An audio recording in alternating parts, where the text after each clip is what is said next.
움직이는 글쓰기를 저해야 하는 요인들을 9가지 키워드로 한번 말씀을 드려볼게요. 20분이 길지 않아서 첫 번째는 경험입니다. 경험. 신영복 선생님이 그 감옥으로부터 사색해서 어떤 그 안방에서 목수를 만났는데 그 집을 짓는 그 대목은 운동장 바닥에 집을 그리는데 바닥부터 그리고 기둥을 세우고 지붕을 얹더라. 자기는 평생 지붕부터 그렸다. 이게 손발을 써본 사람과 머리로 산 사람의 차이다.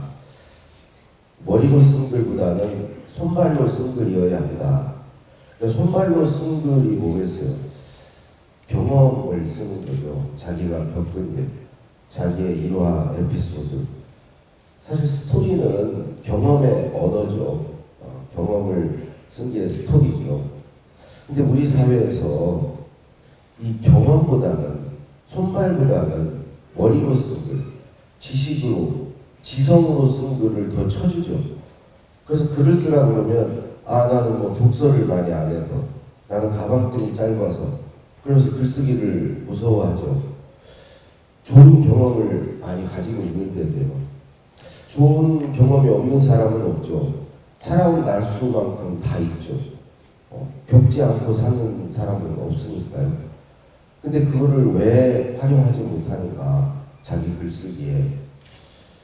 저는 우선 이제 그게 경험은 별로 말이 안 된다. 누구나 하는 건 아니냐. 이게 무슨 글이 되고 책이 되냐. 이런 그 지식, 지성 우선의 어떤 그런 인식이 하나 있는 것 같고요. 그보다 더 하나 문제는 이 경험에는 높낮이가 있다고 생각들을 해요. 뭐 아주 성공하고 잘 살고 뭐 이런 사람들의 경험은 귀하고, 그렇지 않고 그냥 나는 보통 사람으로 평범한 삶을 사는 사람들의 경험은 별게 아닌 걸로 스스로 치부를 하죠. 근데 사실 제가 책을 쓰고 이래 보니까 글쓰기에 좋은 경험은 정말 맵고 짜고 쓴 경험이에요.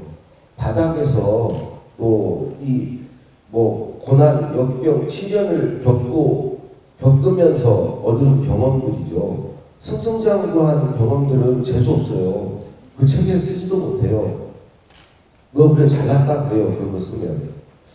그래서 오히려 바닥에서 겪은 그런 경험들이 소중한 거고, 그런데도 그런 분들이 막상 그런 걸 쓰라고 그러면 전 2가지 이유로 못 쓰는 것 같아요. 하나는 이거를 구체적으로 써야 되는데 구체적으로 쓰지 않으니까 쓸 말이 없다고요. 예를 들어서 밥을 먹었다고 하면 한 줄이에요. 그리고 누구나 먹는 거예요. 누구나 하는 일이에요. 근데 누구와 함께 어떤 음식을 먹고 그때 어떤 대화를 나눴고 그때 흐르는 음악은 뭐였고 그때 나는 뭘 느꼈고 이렇게 들어가면 세상에 하나밖에 없는 이야기예요. 나만의 이야기예요. 그런 상황에서 그런 경험을 한 사람은 나밖에 없어요. 그걸 써주면 그게 좋은 스토리가 되거든요. 그리고 이제 또 하나는 스토리는 스토리 자체로 끝나면 의미가 없어요. 스토리는 기본적으로 재밌긴 하죠. 이야기니까. 이야기는 다 재밌어요. 근데 의미가 붙어야 되거든요. 근데 의미 부여는 그 겪은 사람이 해야 돼요. 그러니까 그 겪은 사람이 가장 잘 알 수 있는 거고, 자기가 항상 겪은 일에는 거기서 얻은 노하우, 자기가 안 거, 깨달은 거, 배운 거, 느낀 거, 그 무엇인가가 있거든요. 그걸 붙여주면 돼요. 그러니까 아주 구체적이고 솔직하게 쓰고 거기에 의미를 달면 저는 좋은 스토리가 된다고 생각해요. 그래서 이제 그 경험으로 글을 쓰면 된다는 게 첫 번째 얘기고요. 2번째 키워드는 감정입니다. 감성, 정서, 감수성. 사실 좋은 글은 바닥에 그걸 깔고 있어요. 심지어 회사 보고서도 보면 표정이 있어요. 내가 정말 이걸 해보고 싶은 열정, 열이, 어떤 이걸 할 수 있다는 자신감, 확신, 이런 게 보고서에 깔려있는 보고서, 그런 보고서가 좋죠. 자기가 막 분노하고 막 누가 사무치게 그립고 자기가 막 누구를 애타게 사랑 이런 그 감정 정서를 깔고 쓰는 글이 사람의 마음을 움직이죠. 사람이 이성 논리로 사람의 마음을 움직이려고 하면 사람들이요, 야, 이 자식 나를 가르치려고 드네.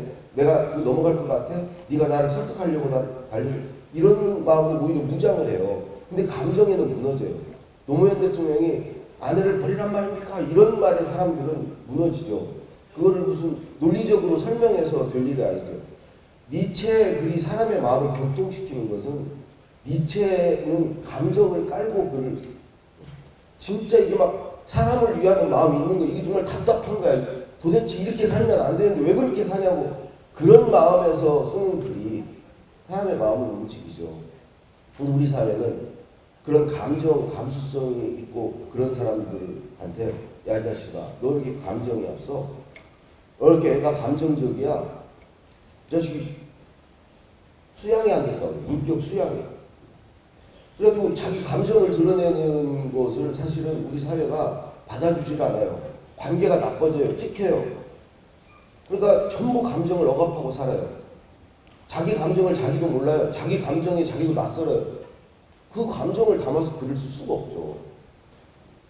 그래서 저는 이제 김대중 대통령이 그 사형 선고 받으시고 그 두려움이라는 감정에 대면했을 때 종이를 바늘로 접어서 한쪽에 지금 힘들고 다른 한쪽에는 그럼에도 불구하고 지금 감사할 이런 걸 써보니까 이제 그런 내가 마음의 평화를 얻었다 이런 말씀하시는데 우리가 수시로 내가 내 감정을 글로 기술하면서 자기 감정을 느끼고 오히려 그러면서 자기 감정을 조절하고 이렇게 살아가야 되는데 우리가 너무 감정을 홀대하지 않는가.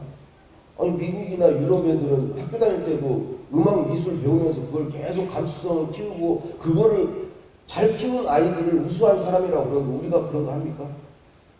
아주 그냥 감정이 메마르고 그런 친구들이 더 대접받고 공부 잘하고 사회에서도 행세하고 이런 사회죠.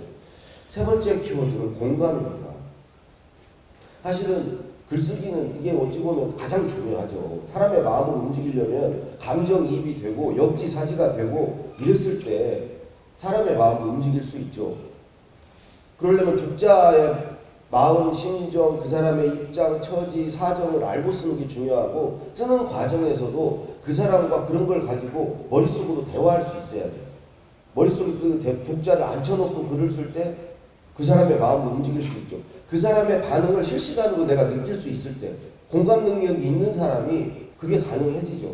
우리가 연애 편지를 쓸 때는 그렇게 글을 쓰죠. 쓰면서 계속 그 반응을 예상하고 그 반응에 내가 반응하면서 쓰죠.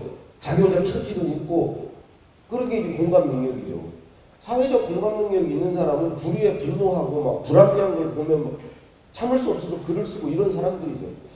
어쨌든 공감 능력이 중요해요. 근데 우리 사회는요. 공감 능력이 있으면 저 자식은 사람은 참 좋은 다른 말로 쓸모가 없다는 거예요.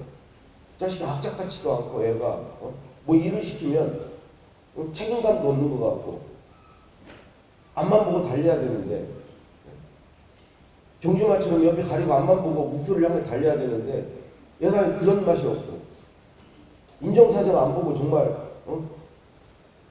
이렇게 해야 되는데 그런 사람들이 다 성공한 사회니까 공감 능력이 있는 사람 상대적으로 다 배제되죠. 회사에서도 그런 사람의 인사고과가 다 안 좋아요. 제 얘기가 아니고 실제로 미국이나 이런 데 다 조사한 결과예요. 근데 공감 능력이 좋은 사람이 고가는 낮은데 조직에 대한 기여도는 높다는 거예요. 조직에 공감하는 거예요. 조직이 어려워지면 뭔가 자기가 역할을 해보려고 한다는 거예요.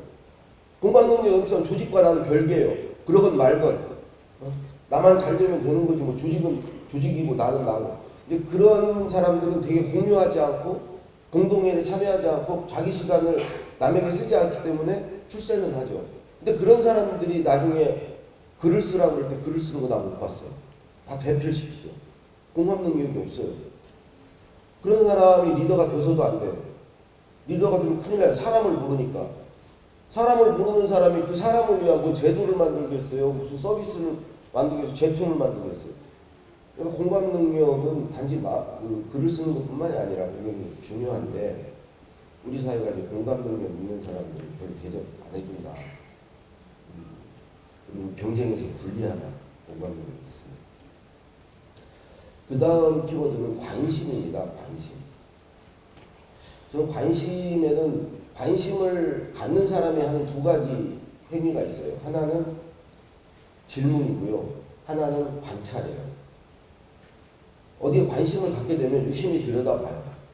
들여다보는 게 글쓰기에 직결돼요. 저 소설가건 시인이건 뭐 기자건 전부 들여다보는 사람이라고 생각해요. 어떤 사물을, 어떤 사건을, 어떤 사안을, 어떤 사람의 삶을 들여다보는 사람들이죠. 깊이 들여다보면 본질을 알게 돼요. 원리를 알게 되고, 멀리 내다보면 해안을 갖게 돼요. 넓게 보면 시야가 넓어지죠. 꼼꼼하게 보면 디테일이 강해져요. 남과 다르게 보면 다른 시각, 다른 관점, 다른 해석을 갖게 돼요. 나를 들여다보는 사람은 자기 성찰을 하는 사람이에요. 이게 다 글감이죠. 어떻게 보느냐의 문제죠. 김대중 대통령이 항상 다각도로 봐라. 이면을 봐라. 노무현 대통령이 인과관계를 따지면서 봐라. 지금 일어난 일의 원인을 보고 일어난 일의 영향을 꼬리에 꼬리를 물고 따져봐라. 다 보라는 거예요. 그 본 결과를 글로 쓰는 거죠. 근데 우리 사회는요, 보라는 데를 보지 않으면 한눈 판다고. 주의력이 산만하다고. 학교 다닐 때 선생님 말씀하시는데 선생님이 주목 그러죠. 주목. 근데 창문을 쳐다보면서 가을이 오고 있고 선생님 불필로 던지세요. 너 어디 한눈 팔아. 어디 봐. 나 봐. 회사에 가서도 보란 데를 봐야 돼요. 다 한 군데를 봐야 돼. 그 보는 사람이 우등생이고 사회 나와서도 대접을 받아요. 집중력이 있다고 그래요. 몰입한다고.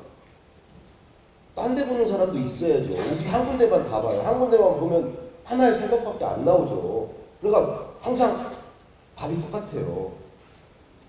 여기 보는 사람, 저기 보는 사람, 깊게 보는 사람, 멀리 보는 사람, 넓게 보는 사람 다 있어야죠. 한눈 파는 사람도 있어야 되고.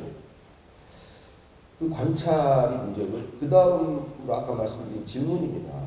여기 이제 기자분들도 계시겠지만 오바마 대통령 2010년 왔을 때 끝까지 질문 안 하신 거 아시죠? 제가 기자를 하려다가 못했기 때문에 그게 너무 통쾌해서 도대체 기자들이 어떤 사람들이냐. 학교 다닐 때 공부 제일 잘하고 사회에서 영향력 제일 크고 어깨다 힘주고 다니면서 질문이 무덤인 기자들이 오바마 미국 대통령이 한국 기자들에만 질문 기회를 줬는데 끝까지 질문을 하고 그 사람들 어떤 사람들이에요? 그 중국 기자가 능멸을 하면서 질문하게 만들고 이 사람들한테 물어봐라. 내가 질문해도 되는지. 틀림없이 애들 안 한다고 그럴 거다. 기자인데. 우리 사회가 질문을 두려워하는 사회예요. 머리에 든 게 많아서. 이거 말하면 나보고 나만 모른다고 그럴까 봐. 또 말하다가 우리 학교 다닐 때 많이 맞아요. 엉뚱한 질문해요. 선생님이 모르는 거 질문했다가 선생님 말씀에 이의를 제기했다가 나와 있을 때. 학교 다닐 때 우리 때는 많이 맞았어요. 되게 질문하다 맞아요. 회사에 가서도 회장이 얘기하는데 고개 갸우뚱갸우뚱 표정으로 질문한 저 말이 맞나? 이거 질문이에요. 회장이 너 나가 이 새끼야. 내 말이 이상해? 우리 사회는 뭐에 의문을 갖고 하면 위험해져요. 청와대에서 만약에 대통령에게 의문을 가지고 뒤로 누구 물어보고 다녀봐요. 혼자 취재하고 다녀봐. 아니면 대통령한테 직접 물어봐요. 대통령님 그게 무슨 뜻입니까? 뭐 대통령님 쓰신 겁니까? 이거 물어볼 사람 있어요? 못 물어봐요. 질문이 없는 사회예요. 질문이 없으면 글 쓸 수 없어요. 글은요 나에게 묻고 내가 대답하는 거예요. 기자분들 그렇게 쓰잖아요. 그게 언제지? 그 누구였더라? 그거에 대한 내 생각이 뭐지? 이거 어떻게 봐야 되지? 계속 묻잖아요. 물으면 쓰는 거 아니에요. 회사에서 보고서를 써도 사실은 상사의 질문에 답하는 거예요. 상사가 궁금해서 물어볼 만한 것을 내 보고서에 담는 거예요. 그 질문을 못하면 글을 못 쓰는 거예요. 답이 없어서 못 쓰는 게 아니라 질문을 못해서 글을 못 쓰는 거죠. 그 다음으로 말씀드릴 것은 키워드는 관용입니다. 한마디로 다름을 받아들이고 다름을 인정하고 다양성을 존중해야 우리가 그래서 글로 비판하고 반론하고 다른 사람의 의견을 내가 받아들이고 생각해 보세요. 다름을 안 받아들이면 다른 얘기를 하는 사람의 절대 그 말에 내가 움직이지 않아요. 내 글에 다른 편이 절대 움직이지 않아요. 저만 해도 페이스북에 누가 댓글을 반론을 다는 친구 삭제해버려요. 이게 왜 그렇게 됐냐? 우리가 관용교육을 학교 다닐 때 받아본 적이 없어요. 다르면 적이에요. 배제와 타도의 대상이지 공존의 상대가 아니에요. 여기 계신 분 누가 그런 교육을 받고 다름을 받아들입니까? 우리 인간의 뇌는 원래 동물의 뇌는 다른 거 보면 적개심 가지고 딱 경계심 가지고 싸우려고 하는 게 원래 우리 뇌죠. 그 뇌를 인간의 뇌로 바꾸려면 진짜 학습이 필요해요. 다른 걸 인정해주고 받아들이는. 아, 이거를 나는 좋아하지만 싫어할 수도 있다는 거. 나는 이걸 장점으로지만 누군가 단점으로 본다는 그거를 받아들이기가 정말 쉬운 일이 아니에요. 근데 우리가 그걸 안 받아들여요. 학교 다닐 때 그런 거 배운 적이 없어요. 경쟁만 했지 한 적이 없어요. 당연히 글 쓸 때 예를 들어 말을 할 때 뭐 반론을 하면 이 자식 내 편인 줄 알았더니 이 자식이 아니 그런 거 안 해요. 그래 그런 걸 그러려 치고받고가 있어야 박진감이 있고 싸움 구경이 제일 재밌잖아요. 그래는 그런 게 들어가야 돼요. 근데 그런 게 들어가면 이 각이 서면 누군가가 시비를 걸고 그 사람과 문제가 생기고 관계가 틀어지고 이렇게 돼요. 그 다음으로 말씀드리는 재미예요. 글에는 정말 재미가 있어야 돼요. 재미있는 거에 사람들은 움직여요. 근데 우리는 재미, 놀이, 웃음, 유머 이런 거를 학교 다닐 때 하면은 공부를 못해요. 그리고 애가 싫었다고 그러고 자식 노는 것만 좋아한다고 그러고. 그러니까 그런 거 잘하는 사람들은 다 깎여 나가요. 재미없고 엄숙하고 시키는 거 잘하고 항상 무겁고 그런 사람들이 사회에 중요한 위치에 가요. 그 재밌는 사람들 보면 자식 그걸 값어치 없게 여겨요. 사실은 이런 창의적인 것은 유쾌함, 가벼움에서 다 나온대요. 연구소에서, 연구실에서 연구 결과가 좋은 게 나오는 게 아니고 휴게실에서 나온다. 우리나라가 지금 오늘 축구하지만 우리가 세계 4강, 8강에 다시 들려면 지금까지 축구하면 안 된대요.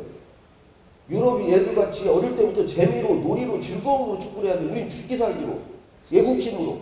막 지면은 막 망고에 역적이 돼가지고 고개 숙이고 이렇게 해가지고는 어느 수준 이상은 넘어갈 수 없고 그건 글도 마찬가지예요. 재밌는 걸 쓸 수 없어요. 지가 재밌어야 재밌는 걸 쓰죠. 그래야 사람을 움직이죠. 사람 재밌는 거 제일 좋아해요. 그 다음으로 말씀드리고 싶은 것은 경청입니다. 이건 딱 사람이요 글을 잘 쓰려면 말을 많이 해야 돼요. 저 50까지 말 못하는 사람인 줄 알았어요. 말은 하니까 하면 할수록 늘더라고요. 하면 할수록 더 잘하려고 노력하더라고요. 누군가 들어줘야 돼요. 우리 사회가 들어주지 않아요. 아 됐고 결론이 뭐야? 하고 싶은 말 뭐야? 결론만 얘기해. 들어주질 않아요.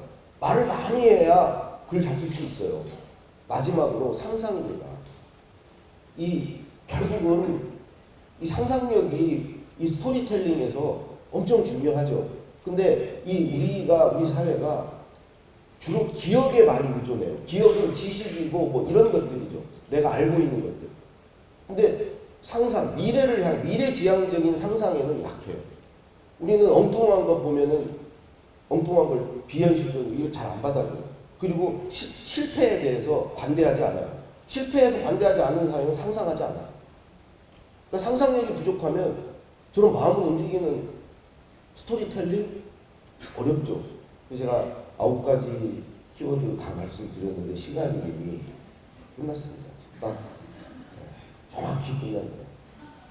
마치겠습니다.